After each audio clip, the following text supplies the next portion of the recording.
Bonjour tout le monde. Eh bien voilà, on se retrouve de nouveau. J'espère que je vous ai manqué. Je pense que ça doit être réciproque de toute façon. Bien, alors pour aujourd'hui, tout de suite, on va faire cette séance de lecture. Eh bien, vous allez prendre votre roman Le dernier jour d'un condamné et vous allez suivre avec moi, s'il vous plaît, le chapitre 21 du roman. Je fais la lecture, comme d'habitude. Je suis calme maintenant. Tout est fini, bien fini. Je suis sortie de l'horrible anxiété où m'avait jeté la visite du directeur, car je l'avoue, j'espérais encore. Maintenant, Dieu merci, je n'espère plus. Voici ce qui vient de se passer. Au moment où 6h30 sonnait, non, c'était l'avant-quart. La porte de mon cachot s'est rouverte. Un vieillard à tête blanche, vêtu d'une redingote brune, est entré. Il a entrouvert sa redingote. J'ai vu une soutane, un rabat.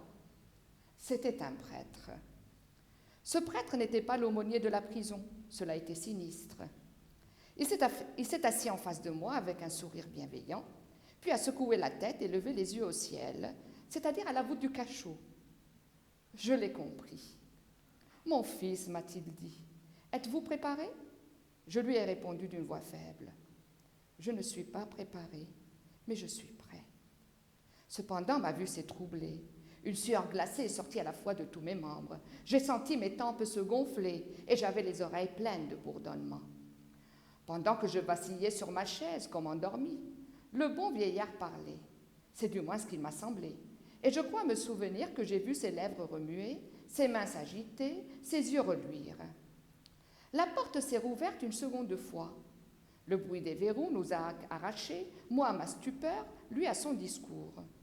Une espèce de monsieur en habit noir, accompagné du directeur de la prison, s'est présenté et m'a salué profondément.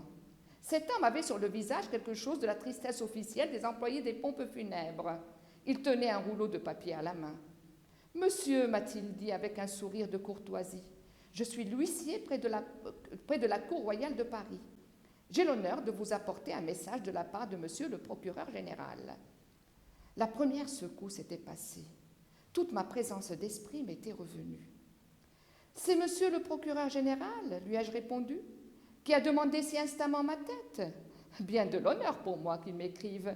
J'espère que ma mort lui va faire grand plaisir, car il me serait dur de penser qu'il l'a sollicitée avec tant d'ardeur et qu'elle lui était indifférente. » J'ai dit tout cela et j'ai repris d'une voix ferme. « Lisez, monsieur. » Il s'est mis à me lire un long texte, en chantant à la fin de chaque ligne et en hésitant au milieu de chaque mot. C'était le rejet de mon pourvoi. « L'arrêt sera exécuté aujourd'hui en place de grève, » a-t-il ajouté quand il a eu terminé, sans lever les yeux de dessus son papier timbré. « Nous partons à 7h30 précise pour la conciergerie. Mon cher monsieur, aurez-vous l'extrême bonté de me suivre ?» Depuis quelques instants, je ne l'écoutais plus. Le directeur causait avec le prêtre. Lui avait l'œil fixé sur son papier. Je regardais la porte qui était restée entr'ouverte. Ah, misérable, 4 fusiliers dans le corridor. L'huissier a répété sa question en me regardant cette fois. Quand vous voudrez, lui ai-je répondu, à votre aise. Il m'a salué en disant « J'aurai l'honneur de venir vous chercher dans une demi-heure. » Alors, ils m'ont laissé seule. Un moyen de fuir, mon Dieu, un moyen quelconque. Il faut que je m'évade. Il le faut sur le champ, par les portes, par les fenêtres, par la charpente du toit. Quand même, je devrais laisser de ma chair après les poutres. Oh, rage, démons, malédiction. Il faudrait des mois pour percer ce mur avec de bons outils. Et je n'ai ni un clou, ni une heure. Voilà donc ce chapitre que je viens de vous lire. Et nous allons donc essayer d'identifier l'état d'âme du narrateur à différents moments. Et nous allons aussi dégager l'ironie qu'il y a dans ce chapitre. C'est d'ailleurs pour cette raison, la dernière fois, on a fait la leçon de lecture sur l'ironie. Et donc, nous allons dégager ensemble cette ironie, nous allons la voir ensemble. Et nous allons dégager aussi le tragique. Et d'ailleurs, on a vu aussi le registre tragique. Très bien. Alors, en guise d'identification du texte, on peut dire donc que, vu que le narrateur ici, qu'est-ce qu'il fait? Il fait le récit des événements du jour de son exécution. dès le début de ce jour, il reçoit des visites successives de personnes qui viennent s'acquitter de leurs tâches. Donc, puisqu'il fait le récit, nous avons un texte de quel type? Narratif, vous allez me dire. Oui, il raconte tout ce qui s'est passé ce jour-là. Il nous relate donc les événements de ce jour, de son exécution, depuis le début de la journée. Très bien. Mais est-ce qu'il n'a fait que décrire? Est-ce qu'il n'a fait que raconter? Eh bien, je l'ai dit, il a décrit aussi, parce qu'il a décrit ces gens-là qui sont venus s'acquitter de leurs tâches, faire leur travail tout simplement, et il les a décrits en insistant sur leur attitude, mais il a décrit aussi ses réactions à lui à chaque fois qu'il a une visite. Et il a décrit aussi ses sentiments, ce qu'il est en train d'éprouver à chaque fois qu'il a une visite. Par conséquent, on peut dire que nous avons un texte de type narratif.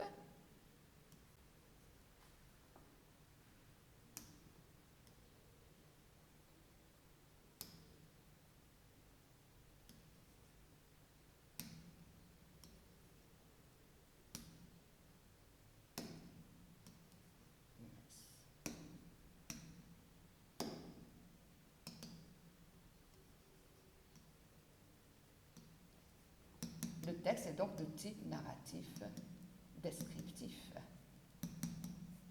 Et bien sûr, à travers cette narration et cette description, nous avons bien sûr une visée de Victor Hugo. Et c'est une visée argumentative.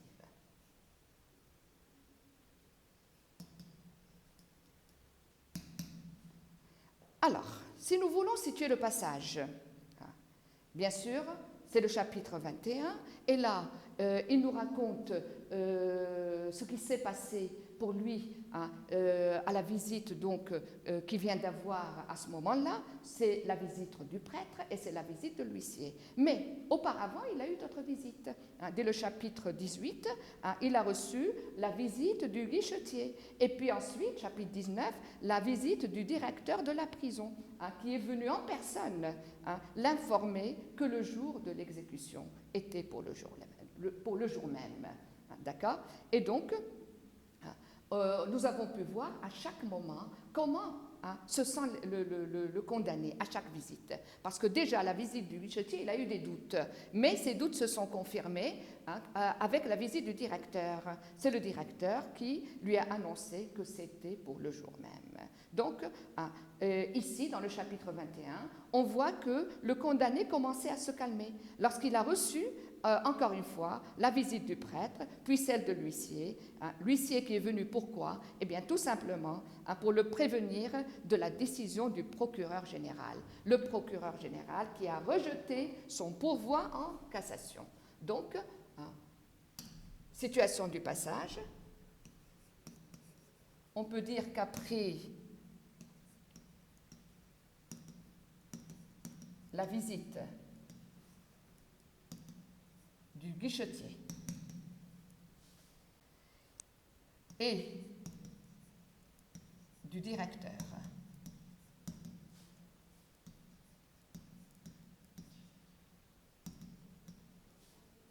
de la prison en personne. Il est venu en personne ce jour-là, le directeur de la prison. Venu l'informer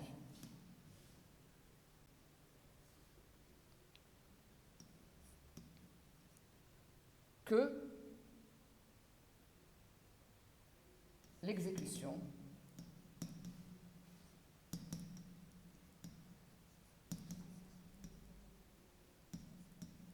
elle est pour le jour même.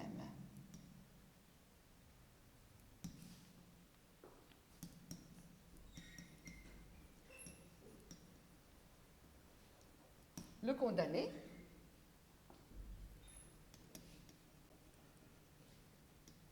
commençait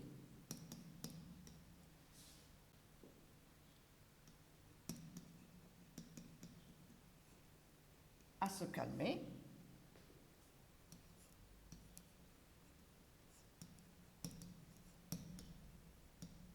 lorsqu'il reçut de nouveau la visite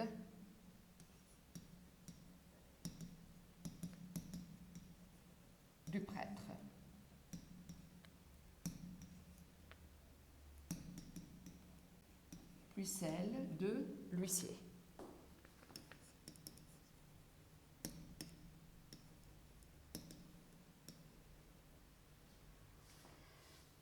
Venu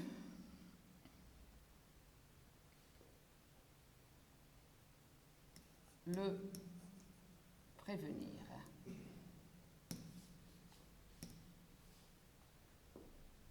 Le prévenir donc de la décision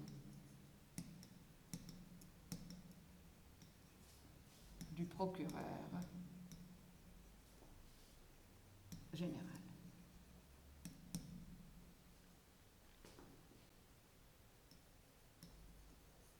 Et voilà, nous avons situé le passage. Donc, après la visite du guichetier et du directeur de la prison en personne, venu l'informer que l'exécution est pour le jour même, le condamné commençait à se calmer lorsqu'il reçut la visite du prêtre, puis celle de l'huissier, venu le prévenir de la décision du procureur général. Le procureur général, donc, qui a refusé son pourvoi en cassation. Bien, alors nous allons passer maintenant, comme d'habitude, à nos hypothèses de lecture. Plusieurs hypothèses peuvent être faites et nous allons passer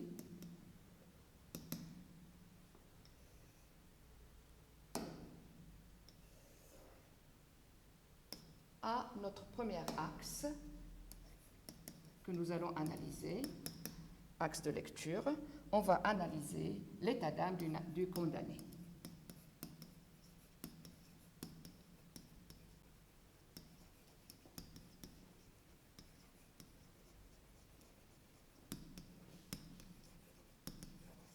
À différents moments, parce que à chaque moment qu'il a une visite, eh bien, on a un état d'âme différent.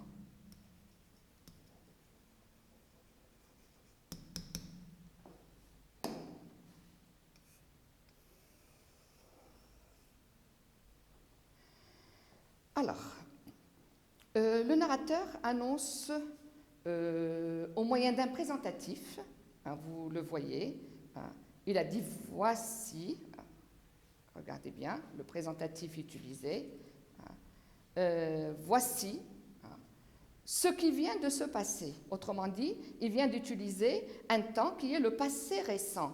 Passé récent parce que ce qu'il va raconter, ça vient juste de se passer. Donc, il annonce déjà le récit qu'il va faire. Et là, il insiste sur son état d'âme à chaque visite qu'il reçoit. Parce que à chaque visite, il passe de l'anxiété, quand il reçoit quelqu'un, c'est l'anxiété, ensuite au calme, d'accord ? Il a juste le temps de se calmer et il reçoit une autre visite. Regardez, pour moi c'est la page 82, c'est-à-dire regardez le début du chapitre, on voit qu'il passe de l'anxiété au calme. Regardez le premier paragraphe, « Je suis calme maintenant ». Autrement dit, il a eu le temps de se calmer après la visite du directeur. Tout est fini, bien fini. Je suis sorti de l'horrible anxiété, donc ce qui veut dire qu'il était anxieux, juste au moment où il a reçu la visite du directeur, où m'avait jeté la visite du directeur. Car je l'avoue, j'espérais encore. Maintenant, Dieu merci, je n'espère plus. Et tout de suite, donc, voici ce qui vient de se passer. Et il nous raconte ce qui vient de se passer. C'était au moment où 6h30 sonnaient, ce qui fait que la première visite, il l'a eue à 6h de ce jour de l'exécution. Non, exactement, c'était l'avant-quart, autrement dit 7h moins quart, et la porte de mon cachot s'est rouverte. Regardez bien, rouverte, autrement dit, elle s'était ouverte déjà auparavant. Et un vieillard à tête blanche, c'était donc un prêtre. Bien. Il s'est assis en face de moi avec un sourire bienveillant, puis a secoué la tête et levé les yeux au ciel. Voilà ce qu'a fait le prêtre. Mon fils, m'a-t-il dit, êtes-vous préparé? Je lui ai répondu d'une voix faible, je ne suis pas préparé, mais je suis prêt. Cependant, ma vue s'est troublée. Donc, une sueur froide est sortie à la fois de tous mes membres. J'ai senti mes tempes se gonfler et j'avais les oreilles pleines de bourdonnements. Donc, il est dans quel état d'âme? Il est dans l'anxiété. Il est anxieux. D'accord? Bien. Et puis tout de suite après, pendant que je vacillais sur ma chaise comme endormi, le bon vieillard parlait, c'était du moins ce qui m'a semblé, et je crois me souvenir que j'ai vu ses lèvres remuer, ses mains s'agiter, ses yeux reluire. Autrement dit, il ne fait plus attention à lui, ce qui veut dire qu'il est passé au calme. Donc, voilà, quand il reçoit la visite, tout de suite, il est anxieux, c'est l'anxiété, et tout de suite après, eh bien, il a pu quand même se calmer. Hein. Bien. Et la porte s'est rouverte une seconde fois. Voilà qu'il reçoit maintenant la visite donc de l'huissier. Hein. Et là encore, regardez un peu plus loin, vous avez la première secousse était passée. Autrement dit, c'était de nouveau de l'anxiété. Hein. Mais toute ma présence d'esprit m'était revenue et voilà qu'il retrouve son calme. Hein. Et au moment où il retrouve le calme, il a une présence d'esprit. C'est pour cette raison qu'il se permet de faire de l'ironie par la suite. Alors, nous allons voir cette ironie après. D'accord? Donc, vous avez vu comment, eh bien, l'état d'âme du condamné passe de l'anxiété au calme, hein, simultanément. Hein. D'accord? À chaque visite de ces gens, hein, ces responsables hein, qui viennent l'informer hein, du jour de son exécution. D'accord? Voilà, donc, nous allons prendre ceci, donc l'état d'âme.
Donc, à chaque visite des responsables, ces gens qui viennent faire leur travail.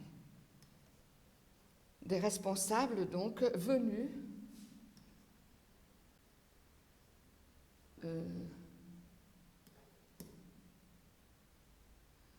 s'acquitter de leurs tâches.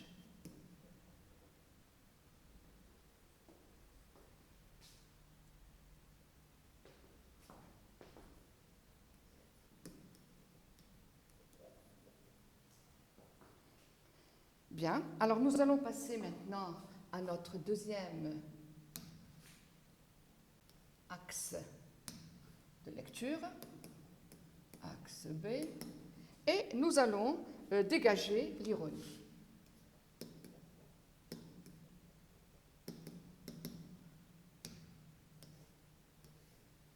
Bien, alors, vous avez pu remarquer que le narrateur a utilisé bien souvent le mot porte.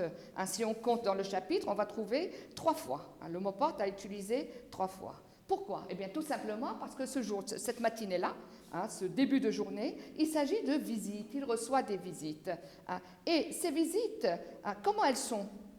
Hein, si vous regardez votre extrait, ce sont des visites très brèves. Hein. Pourquoi? Parce que ces gens viennent tout simplement pour faire les choses qu'ils ont l'habitude de faire chaque fois qu'il y a une exécution, hein, chaque fois qu'il s'agit d'un condamné à mort qui est arrivé à son dernier jour, hein, et ils viennent donc s'acquitter de leurs tâches. Et ils s'en vont, rien de plus. Voilà ce qu'ils font. Et à chaque visite, qu'est-ce qu'il fait? Eh bien, il les décrit. Et en les décrivant, il insiste sur quoi? Hein, il insiste sur leur attitude. Et vous allez pouvoir remarquer qu'à chaque fois, il fait des appréciations négatives concernant donc ces visiteurs hein, qu'il décrit. Il insiste sur leur attitude. Comment il trouve leur attitude? Regardez bien. Hein, si vous prenez la page la première page, le début du chapitre. Ce prêtre n'était pas l'aumônier de la prison, après avoir décrit donc le vêtement qu'il portait, hein, son habit. Maintenant, il dit, cela était sinistre. Il s'est assis en face de moi avec un sourire bienveillant. Regardez, hein, il est bienveillant. Puis, il a secoué la tête et levé les yeux au ciel. Une façon de dire, bon, il ne peut rien faire, il ne peut rien faire pour lui. Hein, et que donc, voilà, hein, il doit comprendre que c'est le jour de l'exécution. Mon fils, m'a-t-il dit, êtes-vous préparé? Bien.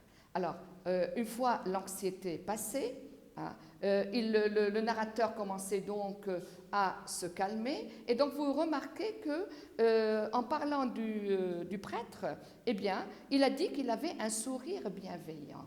Hein. Autrement dit, est-ce que c'est une attitude vraiment sincère, cette bienveillance, à votre avis? Eh bien non, c'est une attitude fausse, parce qu'il insiste sur leur attitude fausse. Il a fait la même chose avec l'huissier. La porte s'est rouverte une seconde fois. Un espèce de monsieur en habit noir, accompagné du directeur de la prison, s'est présenté et m'a salué profondément. Regardez l'attitude, hein, profondément. Cet homme avait sur le visage quelque chose de la tristesse officielle des employés des pompes funèbres. Et là, il le dit clairement que ce sont des attitudes fausses. Il avait quelque chose de la tristesse officielle des employés des pompes funèbres. Ces employés des pompes funèbres, hein, qui enterrent les morts et qui sont heureux chaque fois qu'il y a un mort, parce que c'est leur travail, ça leur permet de gagner de l'argent. Eh bien, ces employés des pompes funèbres, ils ont toujours sur le visage une tristesse au moment de faire leur travail. Mais après, hein, eh bien, ils rient, ils s'amusent, hein, comme s'ils ne venaient pas d'effectuer un travail de ce genre, voyez. Et donc, voilà de fausses attitudes que sont ces gens qui viennent l'informer, hein, qu'il s'agit du jour de son exécution, qui viennent donc faire tout simplement leur travail. Et il a insisté donc sur leur attitude fausse, il a insisté sur leur courtoisie. On le salue profondément, hein, on a l'air bienveillant. Hein. Monsieur m'a-t-il dit avec un sourire de courtoisie. Vous voyez donc, ils sont courtois, ils sont polis. Hein. Et j'ai l'honneur, regardez comme il est courtois, j'ai l'honneur de vous apporter un message de la part de monsieur le procureur général. Or, ce message, c'était quoi? C'était le rejet de son pourvoi. Et il a l'honneur de le faire. Hein, vous voyez un peu donc, hein, qu'il insiste sur leur attitude fausse et il insiste donc sur leur courtoisie. Hein. Et remarquez donc sa remarque en parlant de l'huissier, de l'huissier qui a évoqué le procureur général. Qu'est-ce qu'il a dit, le condamné? Hein. La première secousse était passée, toute ma présence d'esprit m'était revenue. C'est monsieur le procureur général qui a demandé si instamment ma tête. Bien de l'honneur pour moi qu'il m'écrive. J'espère que ma mort lui va faire grand plaisir. Hein. Car il me serait dur de penser qu'il l'a sollicitée avec tant d'ardeur et qu'elle lui était indifférente. Vous remarquez donc que là, qu'est-ce qu'il est en train de faire? Il est en train de faire de l'ironie. Il se moque, hein, de cette décision donc du procureur général. J'espère que ma mort va lui faire grand plaisir. Hein, vous voyez, hein, il a demandé si instamment ma tête, il voulait ma tête. Hein, eh bien, j'espère que ma mort lui va faire grand plaisir. Vous voyez donc, hein, comment il est en train de faire de l'ironie. Et cette ironie, hein, elle révèle quelque chose concernant notre condamné. Elle révèle son amertume. Donc, voilà, eh bien, nous avons pu dégager donc de l'extrait cette ironie. Donc, on va prendre notre petit bilan. Donc, à la suite, on peut dire que, pardon,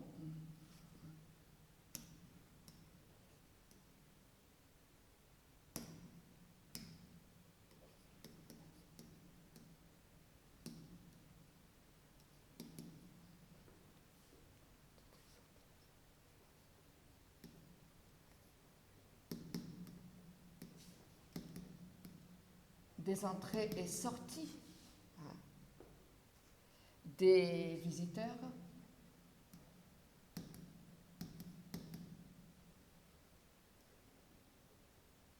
venus simplement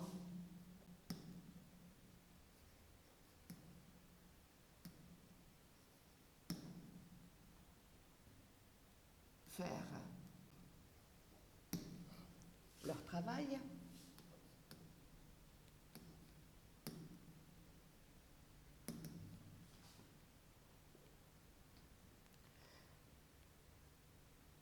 le condamné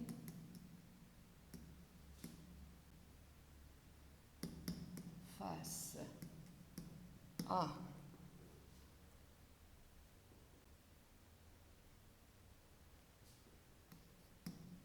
leur affliction feinte, parce qu'ils font semblant d'être affligés, hein, c'est une affliction qui est feinte, ils font semblant d'être affligés, hein, de ressentir de la peine pour lui, alors que ce sont des attitudes fausses. Hein. Donc, c'est une affliction feinte. Eh bien, le condamné ressent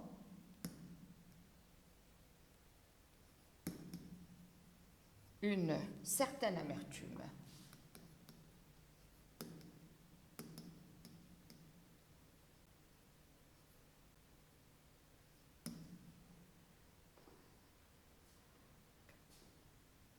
Qui se manifeste par la suite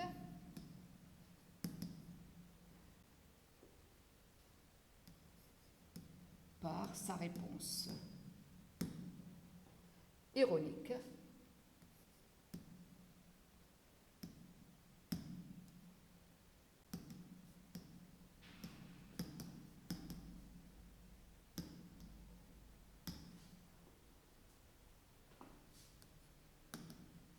à l'huissier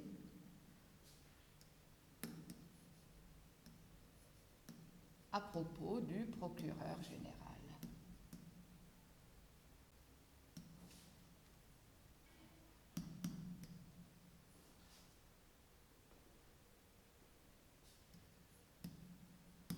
Qui a rejeté son pourvoi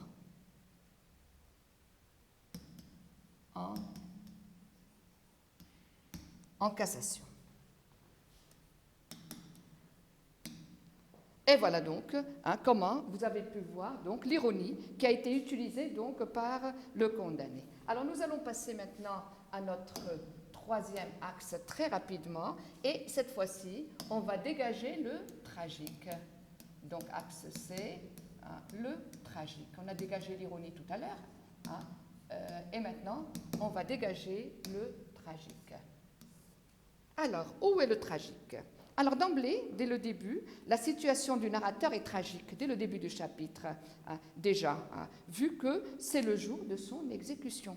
D'accord ? Et comme il a dit, et donc je n'espère plus. Il n'espère plus. Vous voyez ? Alors ce tragique, pardon, ce tragique se manifeste à la fin de l'extrait par ses réactions incontrôlables et ses sensations. Parce que, regardez-le à la fin du chapitre, ah, misérable, parce que bon, depuis quelques instants, il n'écoutait plus l'huissier. Le directeur causait avec le prêtre, lui avait l'œil fixé sur son papier, et je regardais la porte qui était restée entr'ouverte. Vous voyez donc qu'il a eu quand même une petite lueur d'espoir, il s'est dit, je vais peut-être pouvoir m'évader. Mais qu'est-ce qu'il constate ? Ah, misérable, 4 fusiliers dans le corridor. Regardez l'interjection. Avec le lexique de l'affectivité, misérable. Et il s'aperçoit donc que, eh bien, il lui est impossible de s'évader puisque il y a des fusiliers dans le corridor. Alors, l'huissier a répété sa question en me regardant cette fois. Quand vous voudrez, lui ai-je répondu, à votre aise. Alors, vous allez venir me chercher pour m'emmener vers la guillotine. Bon, d'accord, voilà, je suis obligée.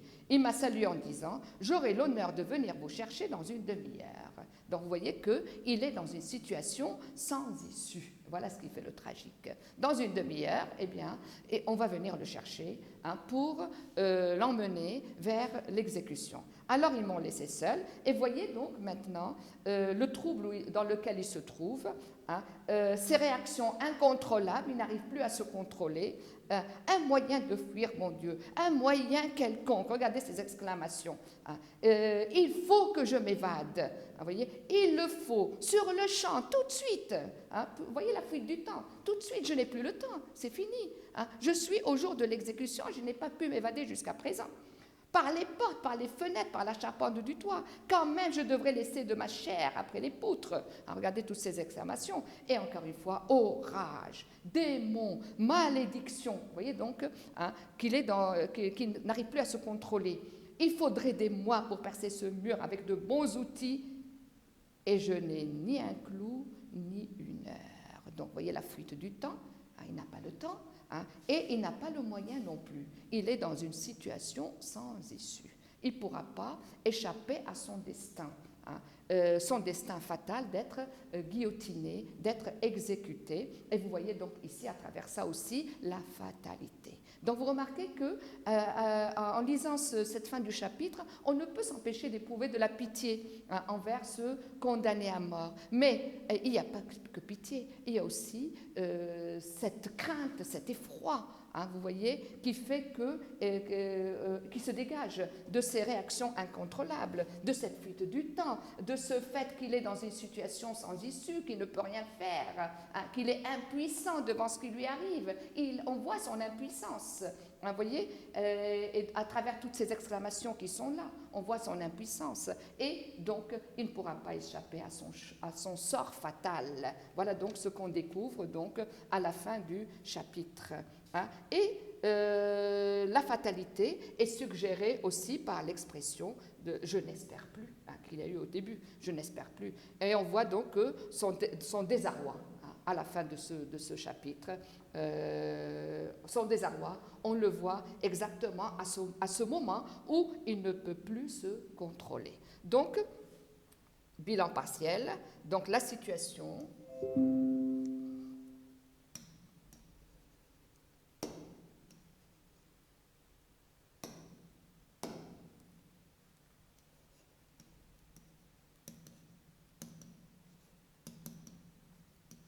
tragique du narrateur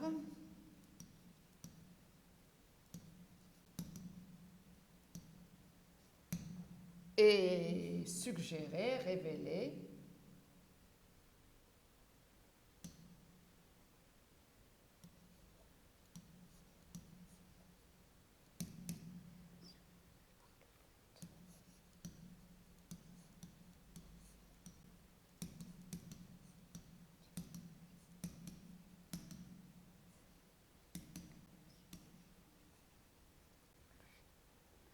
il l'a dit au début du chapitre, et son désarroi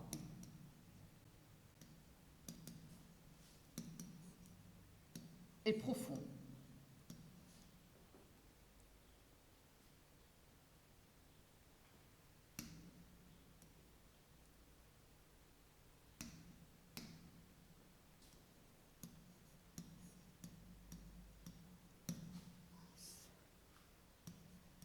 Face à sa situation.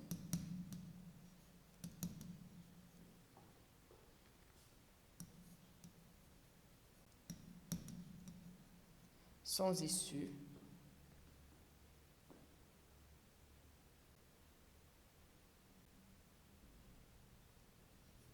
Et son impuissance.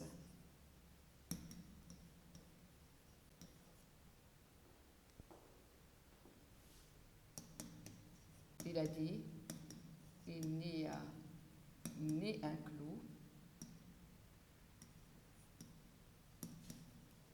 ni une heure.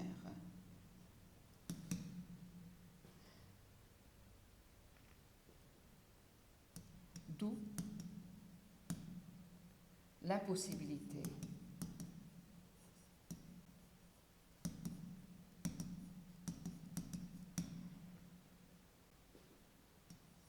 d'éviter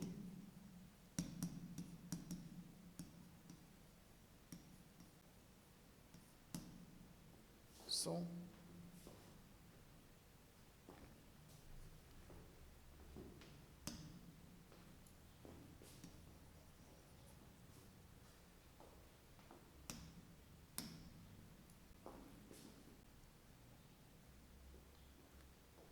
destin.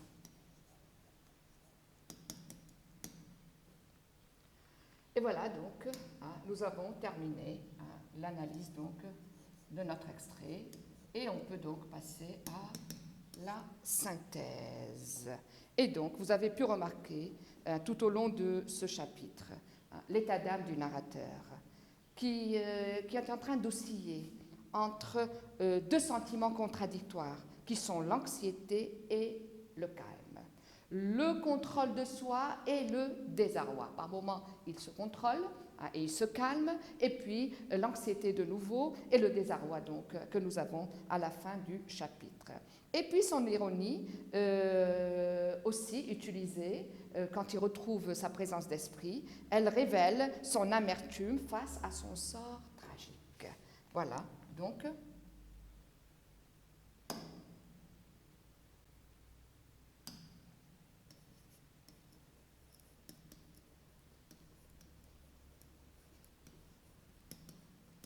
On peut dire donc que tout au long de ce chapitre,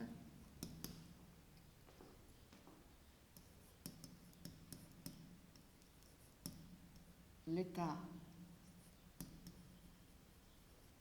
d'âme du narrateur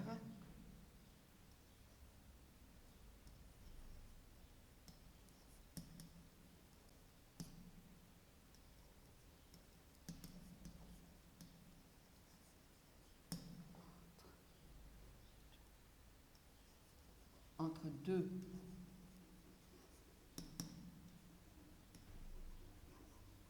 sentiments contradictoires.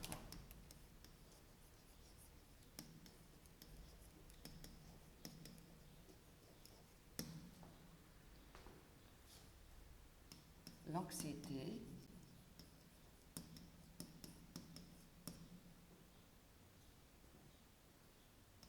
et le calme. Le contrôle de soi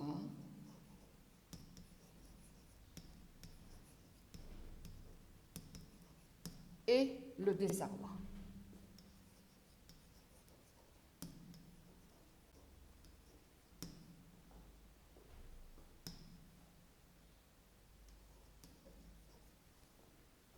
Et son ironie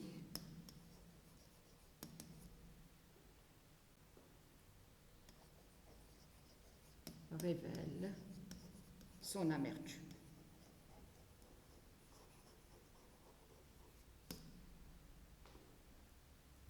Face à sa situation.